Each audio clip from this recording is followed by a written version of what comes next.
बिस्मिल्लाहिर्रहमानिर्रहीम, अस्सलाम वालेकुम। मैं हूं आफाक नज़ीर, आप देख रहे हैं उर्दू क्रॉनिकल।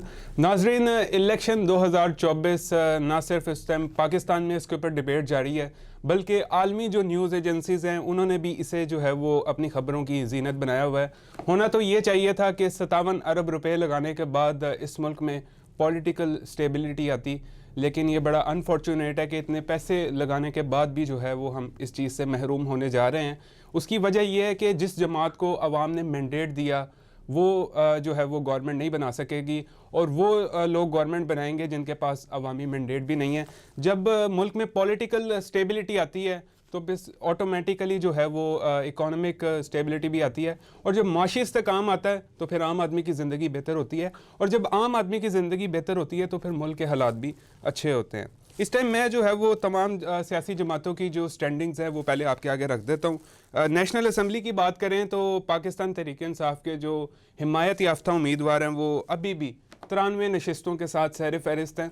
इतनी सीट्स पर जो है वो धांधली होने के बावजूद, ये धांधली का लफ्ज़ जो है वो मैं हवा में इस्तेमाल नहीं कर रहा, जो सबूत मेरे सामने आए फॉर्म 45 को देखते हुए, जिस तरीके से फॉर्म 47 मुरतब हुए और फिर जिस तरीके से वो मुरतब हुए, उस चीज़ को मद्देनज़र रखते हुए यहाँ पे मैंने लफ्ज़ धांधली इस्तेमाल किया। इतने बड़े लेवल पर जो है वो धांधली होने के बावजूद भी पाकिस्तान तहरीक इंसाफ के जो हिमायत याफ्ता उम्मीदवार हैं उनकी सीट्स नेशनल असम्बली में ज़्यादा हैं। 93 की सीट्स हैं उनकी नेशनल असम्बली में। पाकिस्तान मुस्लिम लीग नून जो है वो 78 सीटों के साथ दूसरे नंबर पर है। पाकिस्तान पीपल्स पार्टी 54 सीटों के साथ तीसरे नंबर पर है। MKM पाकिस्तान 17 सीटों के साथ जो है वो चौथे नंबर पर है, और जबकि जो आज़ाद अरकान हैं जिनको किसी जमात की हिमायत हासिल नहीं है उनकी सीट्स की तादाद 6 है। मौलाना फजलुर रहमान की JUI की बात करें तो 4 सीटों के साथ जो है वो 5वें नंबर पर है। इसी तरीके से जो है वो अगर मैं आपके सामने पंजाब असम्बली की स्टैंडिंग्स रखूं तो मुस्लिम लीग नून 137 सीटों के साथ सैर फहरिस्त है। पाकिस्तान तहरीक इंसाफ के जो हिमायत याफ्ता उम्मीदवार हैं उनकी तादाद जो है वो 116 हैं, और जो आज़ाद उम्मीदवार हैं जिनको किसी सियासी जमात की हिमायत हासिल नहीं है उनकी तादाद 22 है, जबकि पाकिस्तान पीपल्स पार्टी जो है वो 10 सीटों के साथ चौथे नंबर पर है। इस्तेकाम पाकिस्तान पार्टी जो है वो 1 सीट जीतने में कामयाब हुई है।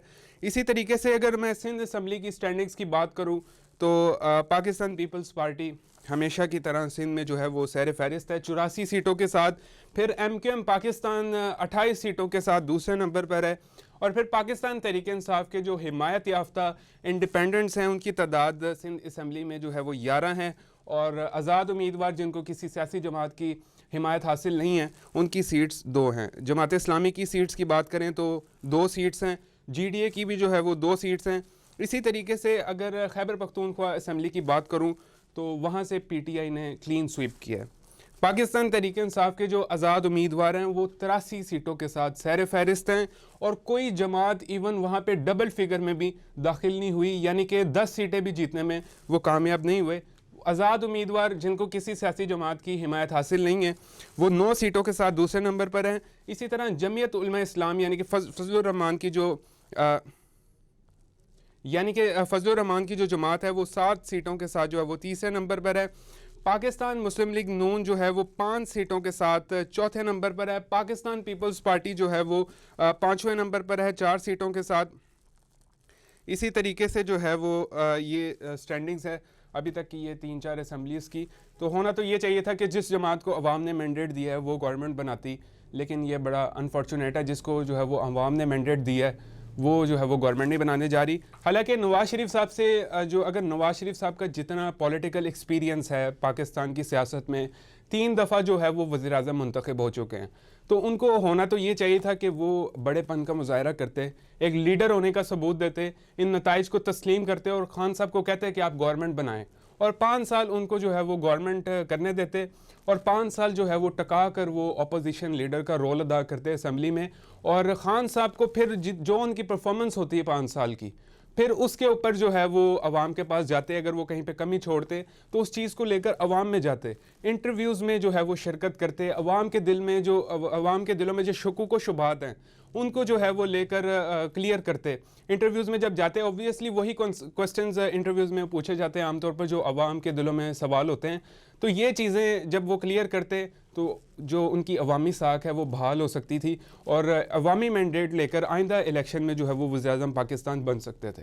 अच्छा, आप गवर्नमेंट पाकिस्तान में अच्छी तभी कर सकते हैं जब तक आपके पास अवामी मैंडेट है। अगर आप अवामी मैंडेट के ख़िलाफ़ जाएंगे, आप गवर्नमेंट तो बना लेंगे, लेकिन अवाम के दिलों में आपके लिए जो है वो और नफ़रतें पैदा हो जाएंगी, और जब अवाम के दिलों में नफ़रतें पैदा होंगी तो मुल्क में जो है वो खुशहाली नहीं आ सकती। इसके अलावा बात करते हैं जी अब मखलूत किस्म की जो इस टाइम अगर आपके सामने बात करूं, नेशनल असम्बली में जो है वो मखलूत किस्म की गवर्नमेंट बनती हुई दिखाई दे रही है। जो अब जिसके पास अवामी मैंडेट है वो उसको जो है वो साइड लाइन किया जा रहा है, जबकि नून लीग और पीपल्स पार्टी जो है वो सर जोड़कर बैठी हुई हैं, साथ MQM मुलाकातें आजकल अरूज पर हैं।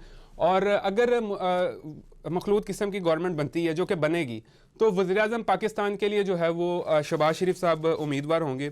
उसकी वजह यह है, नवाज शरीफ साहब इसलिए उम्मीदवार नहीं होंगे, एक तो उनकी सीट का जो है वो काफ़ी कंट्रोवर्शियल हुई हुई आजकल, क्योंकि नतीजा फॉर्म 47 जिस तरीके से मुरतब किया गया उस चीज़ के ऊपर जो है वो काफ़ी कंट्रोवर्सी चल रही है। तो ये चीज़ जो है वो नवाज शरीफ साहब को इस टाइम उसने हटाया हुआ है पीछे, और नवाज शरीफ साहब अक्सरियत के साथ गवर्नमेंट करना चाह रहे थे, वो मखलूत गवर्नमेंट के हक़ में नहीं थे, लेकिन जिस तरीके से अवाम ने जो है वो इलेक्शन में अपना फ़ैसला सुनाया, उसके बाद जो है वो इन लोगों की मजबूरी बन चुकी है मखलूत किस्म की गवर्नमेंट बनाना। इसके अलावा एक ख़बर यहाँ पे मैं ऐड करना चाहूँगा, पाकिस्तान तहरीक इंसाफ के जनरल सेक्रेटरी हैं, आज़ाद उम्मीदवार हैं, पाकिस्तान तहरीक इंसाफ के हिमायत याफ्ता इलेक्शन में जीते हैं NA 121 से।